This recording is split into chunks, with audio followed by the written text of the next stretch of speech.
Hello दोस्तों, जैसा कि हमने अभी तक पढ़ा, हम क्या पढ़ रहे थे? Ind AS 16 PPE। हम इसको देखिए, इंड AS 16 हमने पढ़ा, इसके अंदर हमने इसका मीनिंग पढ़ लिया।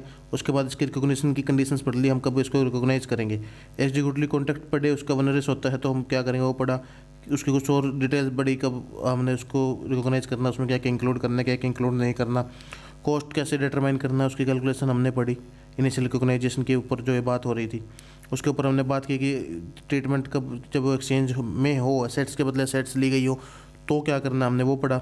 उसके बाद हमने पढ़ा कि इसका सब्सिक्वेंट मेजरमेंट हमने कैसे करना है, हमने वो सब भी इसमें हमने पिछली वीडियो में पढ़ लिया। अब इसके बाद हम बात जो शुरू करने जा रहे हैं वो बात करने जा रहे हैं हम डेप्रिसिएशन की। हमने जनरल एंट्रीज भी रिवैल्यूएशन मॉडल में पढ़ी थी कि ये कब कब कैसे कैसे हमने रिवैल्यू करना है। क्या उसके दो मॉडल थे, रिवैल्यूएशन के, डेप्रिसिएशन और प्रोपोर्शनेट वैल्यू मेथड। अब बात करेंगे हम डेप्रिसिएशन की। तो आइए शुरू करते हैं। Depreciation in case of Ind AS 16 PPE।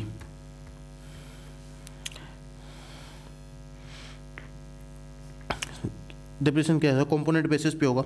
अलग अलग कंपोनेंट हमने लिए थे, तो हर कंपोनेंट की अलग अलग लाइफ है। अलग अलग लाइफ का मतलब अलग अलग उसकी जो है डेप्रिसिएशन का। मान लीजिए कंपोनेंट की लाइफ 10 ईयर है, जैसे कि हमने पढ़े थे, दो कंपोनेंट हमने लिए थे पिछली बार। देखिए, ये तो कंपोनेंट आपके कंपोनेंट A, कंपोनेंट B, इसकी लाइफ 10 ईयर, इसकी लाइफ 5 ईयर। तो इसको 5 साल में हमने डेप्रिशिएट करना है और इसको 10 साल में हम डेप्रिशिएट करेंगे, अलग अलग करते हुए चलेंगे। कंपोनेंट बेसिस पे करना है। कब से शुरू कर देना? जब वो रेडी फॉर यूज़ हो। हर साल करना है।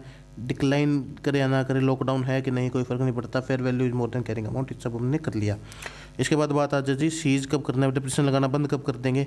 जब या तो हम उसको हेल्ड फॉर सेल में ले जाएं तो दूसरा इंड AS एप्लीकेबल हो जाएगा, इंड AS 16 से वो बाहर चली गई। या फिर हम सच में सोल्ड ही कर दें डायरेक्ट कि हाँ भाई साहब हमने सोल्ड ही कर दी, उसी दिन बंद हो गया, हमारे पास एसेट से नहीं बची।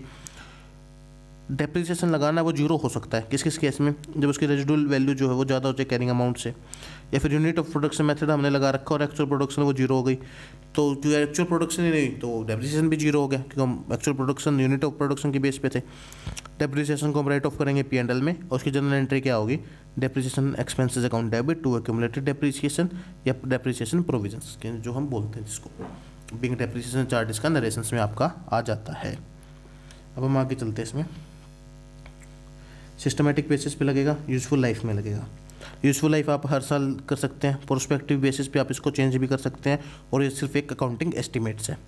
सिस्टमेटिक बेसिस की हम बात करते हैं तो इसका पैटर्न क्या होगा? FAB यानी कि फ्यूचर इकोनॉमिक बेनिफिट्स में आपके अलग अलग मेथड्स हो सकते हैं। आपका SLM हो सकता है, WDV हो सकता है, और हो सकता है कि यूनिट ऑफ प्रोडक्शन भी आप इसमें ले लें। अब रिव्यू ईच अदर आप इसको रिव्यू करेंगे। अकाउंटिंग एस्टिमेट है, प्रोस्पेक्टिव चेंजेस हैं, और don't use FAB as basis for depreciation. FAB की बेस पे आप डेप्रिसिएशन नहीं इसमें लगाएंगे। इसकी छोटी छोटी 2-3 बातें और जो हम उसमें देखेंगे। ये देखिए, डेप्रिसिएशन अमाउंट क्या होगी? Carrying amount minus residual value जो होगी, उसके ऊपर आप डेप्रिसिएशन कैलकुलेट करेंगे। उसके बाद आपका आ गया जी compensation received on impairment loss of PPE। तो आप इसको P&L में क्रेडिट कर देंगे। PPE इम्पेयरमेंट लॉस को राइट ऑफ इन P&L, और कंपनसेशन जो मिलेगा उसको भी आप P&L में ही डाल देंगे। PPE को डी रिकॉग्नाइज करेंगे जब आप कोई भी एक्सपेक्ट करेंगे कि FAB इसके अंदर हमें नहीं मिल रहा है, तो और या फिर असेट्स हमने बेच दिए। दो ही केस है। पहला कि आपको लगता है कि FAB इसमें नहीं मिलेगा आपसे कोई भी, तो आप इसको हटा देंगे। और दूसरा क्या है आपके पास, ये कर्मा के कि आपको नहीं मिला, या फिर और असेट्स जो आपने बेच दिए। उसके बाद डिस्क्लोजर है। डिस्क्लोजर हम अभी भी लास्ट में, इसके बिल्कुल लास्ट पेज पे पढ़ेंगे। इसको आप छोड़ दीजिए 2 मिनट के लिए। देखिए, डिस्क्लोजर हम अभी यहाँ पे लास्ट में पढ़ेंगे। चलिए पहले साथ साथ पढ़ देते हैं डिस्क्लोजर्स भी। हमेशा आप क्या क्या डिस्क्लोज करेंगे? मॉडल अप्लाइड एज PPE, आप कौन सा ले रहे हैं, कॉस्ट ले रहे हैं, रिवैल्यूएशन मॉडल ले रहे हैं, आप वो बताएंगे। डेप्रिसिएशन मेथड कौन सा ले रहे हैं, यूजफुल लाइफ क्या, आप वही बताएंगे। SLM है, WDV है, और इसकी जो है यूजफुल लाइफ कितनी है वो भी आप बता देंगे। डेप्रिसिएशन या असेट चार्ज जो है वो प्रिपेयर करेंगे for disclose having the following details. जो डेप्रिसिएशन चार्ट होगा उसमें क्या क्या डिटेल आपको रखनी है वो है, सबसे पहले आपकी जो है ओपनिंग ग्रॉस कैरिंग अमाउंट कितनी थी वो, उसके अंदर एडिशनल या डिलीशन आपने कुछ न्यू एसेट्स उस क्लास में एक्वायर की है वो, या कुछ ना कुछ जो है बेच दी है वो, सेल कर दिया है उसको, या फिर आपने अगर विद इन द रिवैल्यूएशन किया है, एट द लास्ट डेट किया है, जो भी किया है, तो उस रिवैल्यूएशन की डिटेल भी उसके अंदर आप बताएंगे। बिजनेस कॉम्बिनेशन की वजह से कोई एडिशन हुआ है वो आप बताएंगे। क्लोजिंग ग्रोस अमाउंट बताएंगे, ओपनिंग अक्यूमुलेटेड डेप्रिसिएशन बताएंगे, डेप्रिसिएशन चार्ज बताएंगे, depreciation return back on sale बताएंगे, क्लोजिंग अक्यूमुलेटेड डेप्रिसिएशन बताएंगे और opening and closing net carrying amount होता है पीपी, जो नॉर्मल हमारे डेप्रिसिएशन चार्ट में होता है। मुझे नहीं लगता इसमें कुछ भी समझाने वाली बात है, सिर्फ एक याद करने की बात है। इस चीज़ को आप याद रखते हैं, शायद एमसीक्यू में कहीं कुछ आ जाए डिस्क्लोजर रिक्वायरमेंट्स से। उसके बाद restrictions on the title of PP, if we are not clear owner of the PP, को मॉर्टगेज या कुछ हो रहा है तो उसके बारे में बताएंगे। अगर कोई ऐसे ही रिमेंड आइडल है कोई भी asset during the year for substantial period, facts should be disclose. कोई भी सब्सटेंशियल पीरियड के लिए ऐसे ही पड़ी है कोई एसेट्स तो उसके बारे में आप जो है फैक्ट्स बताएंगे कि हाँ ये इतने टाइम के लिए जो है आइडियल थी, कितने टाइम के लिए ये आइडियल थी, क्यों आइडियल थी, ये सब कुछ आप इसमें बता देंगे। उसके बाद composition of the cost elements के बारे में, अलग अलग कॉस्ट के जो है वो उसके बारे में आप डिस्क्लोज कर देंगे। या हो गया जी आपकी डिस्क्लोजर रिक्वायरमेंट्स। चलिए आपका डिस्क्लोजर भी हो गया। उसके बाद आपका शुरू होता है यहाँ से first time application of end S on entities. थोड़ा सा पुराना है कि ये मान भी सकते हैं, लेकिन अभी क्या है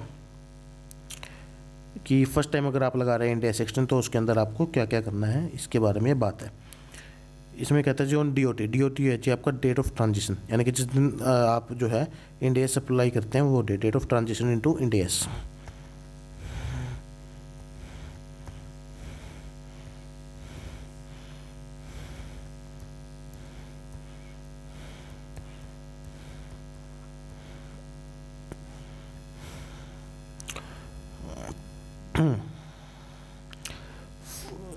डेट ऑफ ट्रांजिशन में आ जी full retrospective basis as per Ind AS 16। आप पूरा ही पीछे जाएं बिल्कुल शुरू से, जब से आपने एसेट्स एक्वायर की थी उस दिन से लेकर आज तक आप इंड एस 16 के हिसाब से उसको पूरा चार्ट तैयार करो, फिर देखें क्या आता है। या फिर क्या करें आप एग्जाम्पन्स ले ले। D7AA की कार्व आउट है ये, जो हमें कार्व आउट की बात करते हैं कि कुछ नया इसमें हमने निकाल दिया है, तो कार्व आउट D7A आप यहाँ पे यूज कर सकते हैं। Has to apply on all the assets, अगर आप ये लगाएंगे तो सब पर लगेगा। Not allowed on certain assets, ऐसा नहीं होगा कि कुछ में लगाएं और कुछ में ना लगाएं, सब पे ही आपको जो है लगाना पड़ेगा on all of the assets. इसके बाद जब हम आगे बात करते हैं तो इसके ठीक है जी, उसके बाद आता है जी D5 पैरा और D6। D5 और D6 क्या कहता है? D5 कहता है एग्जाम्पशंस की ही हम बात कर रहे हैं। कैलकुलेट करो fair value as per Ind AS 113। Fair value measurement का ये आपका इंड एस होता है, इसके अनुसार आप फेयर वैल्यू कैलकुलेट करें ऑन डी.ओ.टी डेट ऑफ ट्रांजिशन पर। और उसके बाद क्या करें, अब कॉस्ट क्या है वो आप देख लें। ये जो न्यू रिवैल्यूड है वो आपकी कॉस्ट आ जाती है, सॉरी। अब है जी D6 कहता है कि if carrying amount is fair value, आप फेयर वैल्यू पे लेके आ रहे हैं जो कि रिलायबल भी है। एज्यूम सच कॉस्ट या value as the new cost, आप रिवैल्यूएशन मॉडल फॉलो कर रहे थे पिछले उसमें एस जो भी आपने लगा रखे था गैप में, तो आप उसी को आपको लगता है कि हर रिलायबल है तो उसको ही आप आगे के लिए आज से कॉस्ट मान लें। अब है जी D7A, ये कहता है जी net carrying amount on D.O.T is deemed to be net carrying amount of at the date of DOT date of transition is deemed to be cost not to be adjusted for any changes। आप सीधा यही मान लो कि हाँ भाई साहब जो आ रही है वही हमारी जो है न्यू कॉस्ट है। तो इसमें क्या होगा, जो उसको मान लीजिए कोई पुराना ओल्ड रिवैल्यूएशन रिजर्व है उसको आप ट्रांसफ़र कर दो रिटेन्ड अर्निंग में, और इसको आप कहीं भी फॉरवर्ड नहीं करेंगे न्यू फाइनेंशियल स्टेटमेंट्स में। और क्या क्या क्या चीज़ है, ओल्ड रिवैल्यूएशन रिजर्व हो, कोई पुराना इंपेयरमेंट लॉस हो, जो भी एक्यूमुलेटेड डेप्रिसिएशन सबको आप क्या करते हैं रिटेन्ड अर्निंग में ट्रांसफ़र कर दीजिए। अगर आपकी कोई होल्डिंग या सब्सिडरी है तो D7A मेथड्स उनके लिए भी अप्लाई होना चाहिए, सिर्फ हमारे लिए नहीं।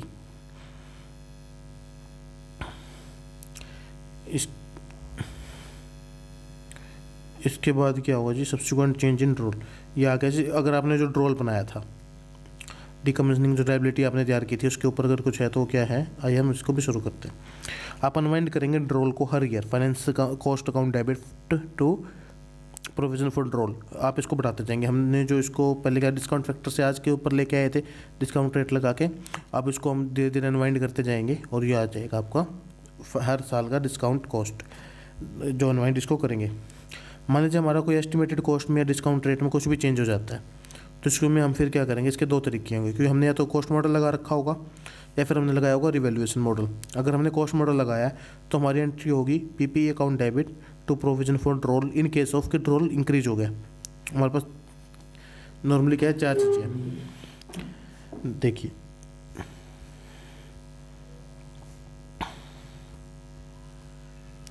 आपके पास क्या है, आपको ड्रोल में चेंज करना है, आपके पास दो चीज़ें कॉस्ट मॉडल है रिवैल्यूएशन मॉडल है। अब हम बात करते हैं कॉस्ट मॉडल की। कॉस्ट मॉडल में दो चीज़ें हो सकती हैं, या ड्रॉल इंक्रीज होगा या ड्रॉल लेस होगा। अगर ड्रॉल इंक्रीज होता है तो आपकी एंट्री क्या होगी, PPE account debit to provision for DROL. हमने ड्रॉल तो इंक्रीज करना, लायबिलिटी है तो क्रेडिट होगी ही होगी। और अगर ड्रॉल होता है लेस, कॉस्ट मॉडल लगा रखा है, तो क्या होगा, प्रोविजन फॉर ड्रॉल लेस कर दिया, डेबिट कर दिया टू पीपीई। तो ये जो एरो है ये क्या है आपको समझ गए, तो पीपीई यानी कि ये वाला। लेकिन अगर इसमें दूसरी चीज़ है, रिवैल्यूएशन मॉडल है और आपका जो ड्रॉल इंक्रीज हो जाता है तो आप यहाँ पे करेंगे revaluation reserve account debit to provision for DROLs. और इसका अगर उल्टा होता है कि जो ड्रॉल है वो लेस करना है तो वही provision for DROL account debit to revaluation reserve. तो रिवैल्यूएशन मॉडल है तो यहाँ पर रिवैल्यूएशन रिजर्व आ जाएगा, कॉस्ट मॉडल है तो डायरेक्ट आप पीपीई में ही इसको ट्रांसफ़र कर सकते हैं। इसके कुछ बातें और हैं जो है कि अगर आरआर सफिशिएंट नहीं है, आरआर को आप ज़्यादा डेबिट नहीं कर सकते, तो आप इसकी जगह यूज क्या करेंगे, पी&एल यूज़ करेंगे। पीपीई भी नेगेटिव नहीं हो सकता तो उसकी जगह भी आप पी&एल यूज़ करेंगे, कि अगर आपकी पीपीई कम रह जाती है तो उसकी जगह भी आप क्या करेंगे, पी&एल यूज़ करेंगे। और subsequently finance cost will be calculated based on the new discount rate and new DROL. जो भी आपके एस्टिमेट्स चेंज हुए हैं उसके अकॉर्डिंग आपने आज जो यहाँ पे आपने क्या कि डिस्काउंट रेट चेंज हुई, एस्टिमेटेड कॉस्ट चेंज हुई, तो आगे की जो फाइनेंस कॉस्ट है जो आगे अनवाइंड करेंगे हम, वो भी इसी के बेस पे होगा, न्यू डिस्काउंट रेट और न्यू ड्रॉल के बेस पर होगा। इसके बाद हम डिस्क्लोजर रिक्वायरमेंट ऑलरेडी कर चुके हैं, ऑलरेडी डन। तो अब आपको क्या करना है, इसमें आपको ये हो गया जी, पीपीई पूरा हो गया। आप इसको अच्छे से देख ले, समझ ले, पढ़ ले, क्योंकि अब इसकी यूज हम क्या करेंगे जब अगले इंड एस करेंगे 38 और 40, उसमें काफ़ी चीज़ें मैं आपको ये कहूँगा कि same as Ind AS 16, same as 16 में काफ़ी की जगह पे ये बोलूँगा कि सेम एज 16 है, सेम एज 16 है, वाला पॉइंट सेम एज 16 है, तो आप 16 में सारे पॉइंट जो है कर ले। काफ़ी जगह पे आपकी क्या बात आएगी, सम प्लेस काफ़ी कैलकुलेशंस वगैरह में हम आपको ये बोलने वाले हैं, तो इसलिए ये अच्छे से तैयार आप कर लीजिए। उसके अलावा आपको क्या करना है, आपने पूरी वीडियो देख ली है, इस वीडियो को आपको पसंद आया तो लाइक करें, आपका फीडबैक को कमेंट करें, वीडियो को अपने दोस्तों के साथ शेयर करें और चैनल को सब्सक्राइब करें। अगर आपको किसी भी एएस पर, इंडिया पर फुल वीडियो चाहिए तो आप कमेंट कर दें। फुल वीडियो के लिए आप क्या कर दें, कमेंट कर दें, इंडिया से बता दें कौन सी आपको वीडियो चाहिए उसको कमेंट कर दें। आपको अगर पीडीएफ फाइल्स चाहिए कोई भी, तो पीडीएफ फाइल के लिए आप क्या करें, डिस्क्रिप्शन चेक करें।